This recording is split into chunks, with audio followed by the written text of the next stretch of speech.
Welcome to Our Girl Relationships. We talk about the problems people face in their day to day lives. Let's start with the video. This Thanksgiving has been eye opening, to say the least. I walked into dinner tonight with a boyfriend, and I think I may be walking out as a single woman. I'm big on journaling, so I just excused myself to the restroom to write this out and collect my thoughts. Let me explain. My name is Cassie, 23, and my boyfriend's name is Jason, 27, male. We met in college 5 months ago, and he moved in with me about 3 months ago. I know that might seem fast to some people, but Jason treats me better than anyone ever has. From the day we met, he's always showered me with love and has made me feel like the most special person in the world. My love language is words of affirmation, so he's been absolutely perfect for me. Or so I thought. Until tonight. I didn't realize he's also a big fat liar. This Thanksgiving dinner was kind of a big deal because it also happened to be the first time I'd be meeting Jason's parents. Of course, I was nervous, but he assured me that they would love me.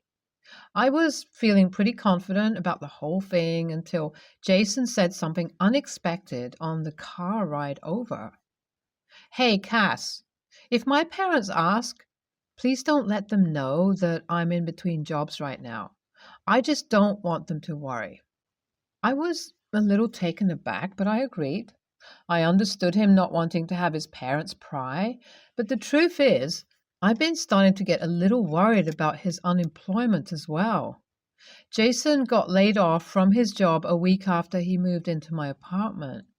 It was really hard on him because he had worked really hard to get that job as a junior software engineer for a large firm. He's started putting in applications to other companies, but so far hasn't gotten past the interview for any of them. Prior to him moving in, we had agreed we'd split rent and other expenses 50-50. But I told him not to worry about it until he finds another place to work. I didn't want to cause him any more stress or have him burn through his savings. Besides, I was already paying for the apartment on my own before he moved in, so I didn't think paying for it on my own a little longer would hurt.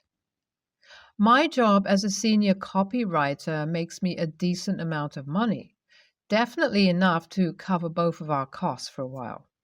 But now it's been months and Jason still hasn't found another job.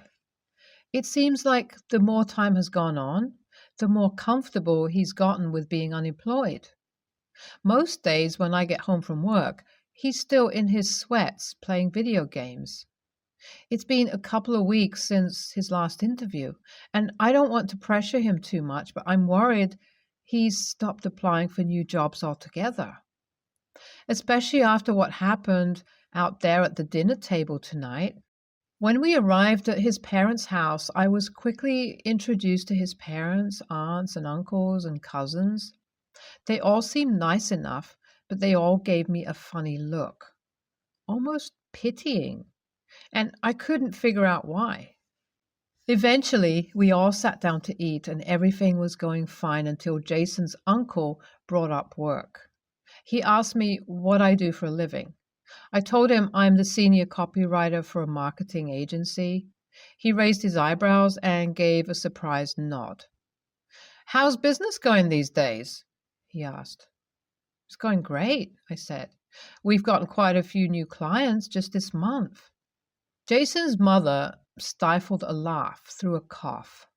When she realized all eyes were on her, she said, I'm sorry, I was just under the impression that your line of work is not very lucrative. She looked at Jason as she said this. I looked at him confused. He looked like a deer in headlights. Cass does okay for herself, he said, stuttering nervously. His father raised his eyebrows at him. Really? That's not what I remember you saying when we had to spot you for rent at the beginning of the month. Now I was even more confused. What the hell was he talking about? I paid for rent this month and every other month. Jason, what is he talking about? I asked. He's talking about the fact that the second you shacked up with a high-earning man, you lost all control of your spending, said his mom. We know all about how you like to blow through your earnings, and his as well. There was a long, deeply uncomfortable silence after she said this. For the life of me, I couldn't figure out what she was talking about. But then it hit me. I think Jason has been using me all along. I let out a long exhale and glared at Jason. Wow, I can't believe you. I quickly explained to his parents that they had it all wrong. Jason has been jobless for months now, and I have been the sole earner in our relationship. Apparently, they were under the impression that rather than getting fired, Jason had just recently been promoted, and then he had leased a nice new apartment and asked me to move in with him. Then he told them that I was a terrible spender and that I had blown all of my money, and most of his as well, on ridiculous things, to the point that now we couldn't even pay rent. Feeling sorry for their son, they sent him the full amount of rent for that month, urging him to break up with me as soon as possible. I corrected them and said that it has been my apartment all along and that I had asked Jason to move in only a week before he lost his job. I also made sure to clarify that I am the one who pays the rent, including this month's rent. They were shocked. Jason, sweetie, why would you lie to us like this? His mother asked. And more importantly, if Cassie has been paying for everything, what did you do with all the money we sent you? His dad asked angrily. I could tell from Jason's expression that he realized he had been caught. There would be no talking himself out of this one. He came clean, saying that he had actually lost his job and has been unemployed this entire time. He insisted that he has been looking for a new job, but nothing has worked out yet. He told them that I have been supporting him. Then he sheepishly admitted that he had spent all of the money they had sent him on online sports betting. At this point, his mother began crying. She excused herself from the table and went into her bedroom and closed the door. It was all just too much for her to handle. Jason's father looked absolutely furious. He said he was so disappointed in Jason and that he couldn't believe his own son would lie to them like this. That's when Jason turned on me. Damn it, Cassie, I told you not to bring up my work. You know that I'm looking for a job. In just a few more weeks, none of this would have even been an issue. I actually saw tears begin to form in his eyes. At that point, just like Jason's mother, it was all too much for me to handle. I quickly stood up from the table and rushed to the restroom. And now here I am, mind-reeling, trying to figure out what the hell to do from here. I thought Jason was the guy for me, up until just a few minutes ago. He has never yelled at me before. That stung almost as much as being lied to by him. I've never met anyone else who makes me feel the way he does. But was it all a charade? Was he just pretending this whole time so he could use me for my money and my apartment? I'm so lost. I have no idea what I'm going to say when I go back out there. All lies aside, I know that he really has had a hard time since getting laid off. Am I wrong for feeling like I need to dump his ass right here and now in front of his entire family? I honestly have no idea what I'm going to say when I go back out there. I guess I'll keep you updated. Well, my hunch was correct. I did walk out of that dinner a single woman, and thank God I did. When I came out of the restroom, it seemed the whole evening had fallen apart. Jason had broken down into full-blown blubbering tears, and half of his relatives had already left, while the other half were awkwardly excusing themselves. While I was in the restroom, Jason's father had really let loose on him. Apparently, Jason was receiving more money from them than just the cost of rent at that one time. He was practically getting a monthly allowance from them. His father had said that after tonight, Jason was completely financially cut off. Additionally, until he curbed his online gambling addiction, he didn't want to be around Jason anymore. Jason was not taking this well at all. He was sobbing, begging his father not to cut him out, and once he saw me return to the table, he redirected his pleas towards me, begging me not to leave him, spewing apologies. It was honestly the least attracted I've ever been to a man in my life. It was obvious that Jason was used to being able to con everyone around him into giving him what he wanted. And now that he was losing it all, he had no idea how to function. I told him right then and there that I was leaving without him. I was so thankful that we drove my car that night. I said that he could pick his stuff up in a few days, but other than that, I never wanted to see him again. That was yesterday, and I expected myself to be a lot more upset, but honestly, I'm just relieved. It would have been one thing for me to break up with a guy who was simply down and out on his luck, but breaking up with a guy who clearly has entitlement issues leaves me feeling no guilt at all. I'm just happy I got out when I did. Holy crap. An even crazier update to my story. It's been 2 months since I kicked Jason out. A new semester has started, so I have all new classes. I met a girl named Ashley in my creative writing class, and we really hit it off. She comes over to my place a couple of nights a week to hang out and study. Last night, we were hanging out, watching a movie and having a couple of glasses of wine, when suddenly she asked, "Who is that?" At first, I didn't know who she was talking about, but then I realized she was looking at a tiny photo frame that I had on a table in the corner. The photo was of me and Jason. I realized I had forgotten to take down the photo. "Oh, that's my ex-boyfriend, Jason," I said. She jumped up and picked up the photo frame. "No, that's my ex-boyfriend, Jason," she said. We were both stunned. She explained that she had met Jason at our college last year and had dated for a few months. Then, to my shock, she explained her entire relationship with Jason. It almost exactly resembled my relationship with him.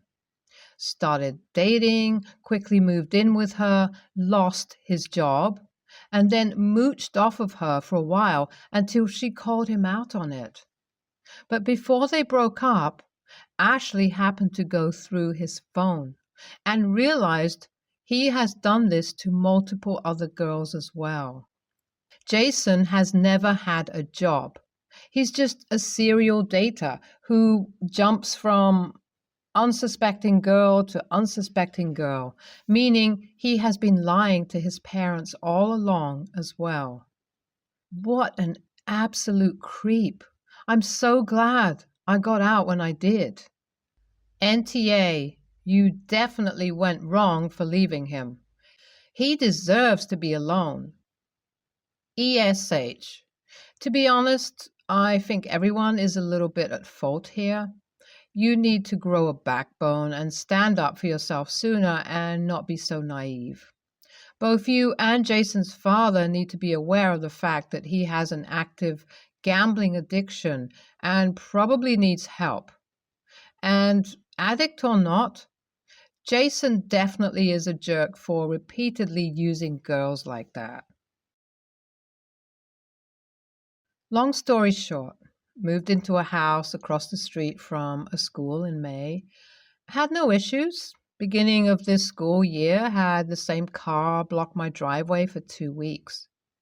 We could barely get our oversized vehicles into the small, narrow driveway with the car parked there. There's also a no parking 7:30 a.m. to 3:30 p.m. sign right there also. I called the front lobby to ask them to move. Next day, I asked a worker to ask them to move. Following day, they were there again around 2:45 p.m. So I left a nice note explaining my husband works rotating shifts and he's notorious for backing into things, and I don't want their vehicle to end up being hit at some point. If they could please park 5 feet behind where they are parking now. The very next day, the car was in the middle of the road, parked, and traffic could barely get by. Mind you, we have to deal with the car rider line as well as this specific car parking in front of our driveway.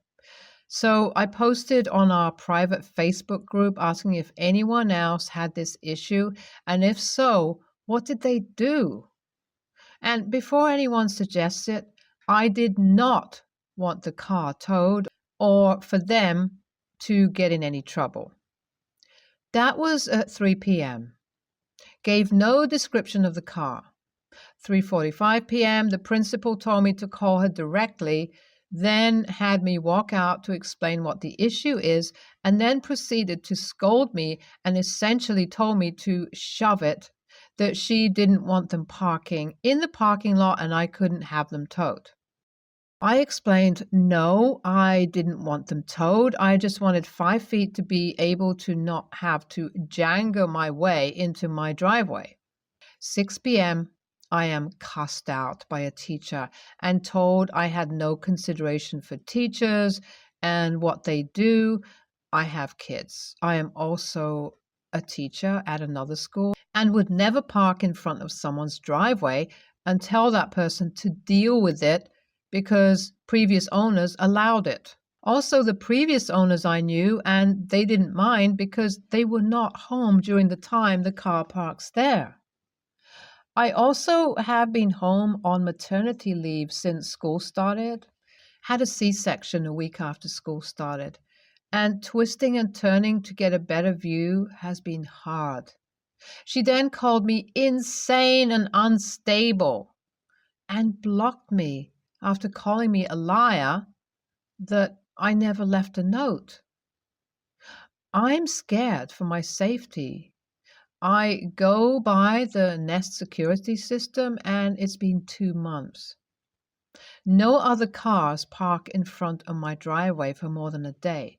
Nothing is consistent, so I don't do anything. Until Friday, the same car parked in front of my driveway again.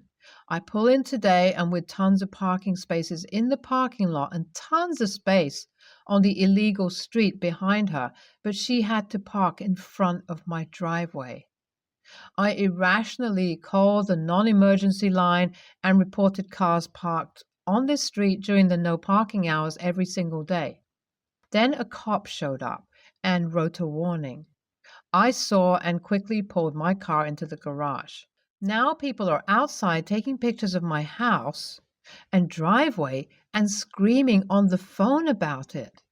Did I go too far? I was mad that they got away with cussing me out, and my husband thinks I may have been a little irrational, but it was my decision, and he will stand by it. NTA, we live in a society, people give and take. The first time maybe was an accident, but after that, this person parked in front of your driveway intentionally instead of moving a few feet so you could exit, and have enlisted an army to pile on and gaslight you as if you are the crazy one for wanting to access your own property.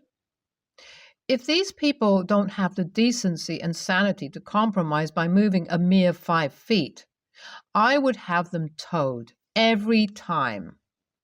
NTA, but you need to report the principal to their supervisor immediately. They should be letting employees, even aftercare employees, park on the school grounds to begin with. Also, their behavior of not dealing with the situation and being unprofessional needs to be addressed. Same with the teacher. The kid is probably being told by mommy to keep parking there and don't worry about what you say. I would immediately, though, speak to a lawyer and get to know all your legal rights, not just make assumptions of what they should be. Along with researching what the laws are about parking on public residential streets. Have everything in writing and document everything being said and done. Then make a decision on what your next legal step is going to be. I, 35, female, am married to Josh, 37, male. Josh has a child, Nate, 15, male, from his previous relationship, which I treat as my own.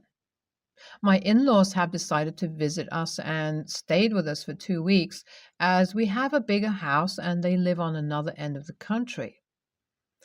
I didn't mind that as I assumed I would be working most of the time.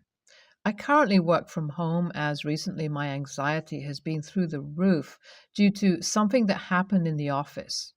However, after the first few days, I discovered that my in-laws are way too much for me to handle right now in my current state. They are very talkative, demand attention all the time, including while I'm working, want to spend time as a family 24/7, and give unsolicited advice on everything. Each of them is also incredibly picky what to eat, so the easiest option to accommodate their pickiness is to order a takeaway, which is something we have been doing for a week. Unfortunately, my in-laws are also too much for Nate. He absolutely hates their company as they wouldn't shut up about his personal life and keep asking questions. I have managed to avoid them by locking up in my office for the last week and gaming after office hours while saying everyone I'm very busy at work and pretending I'm working. I need to relax, and their presence affects my mental health too much. Seeing Nate in the same situation made me suggest for him to do the same, and then both of us can sneak out somewhere later in the evening and during lunch for food, which he agreed to. So he told them he has an important school project. So after school, he can spend time with his friends without being nagged or just read or game in his room instead. Well, my husband has discovered what me and Nate have been doing. After some pressure from my in-laws and my husband, Nate said it was me who suggested this as he was feeling overwhelmed with all the attention. Yesterday, Josh, my mother-in-law, and me had a big argument about it, where both Josh and Jenna, mother-in-law, said I shouldn't teach Nate bad behaviors and what an a-hole I was for playing games instead of cooking for them. I have reminded that we have plenty of takeaways in the fridge and some of the meals I made on the weekend that just require to be put in the microwave. But I'm still a bad guy. AITA? NTA. House guests are like fish. They begin to stink after 3 days. 2 weeks is an incredibly long time for you to have to babysit your spouse's parents. By the way, what's he cooking for them? NTA. If the family are staying, they are not guests. They are not there to be waited on by you as if you were their servants. Why don't they get organized, go out and buy the ingredients and cook for you? After all, you're the one working to provide them with free accommodation.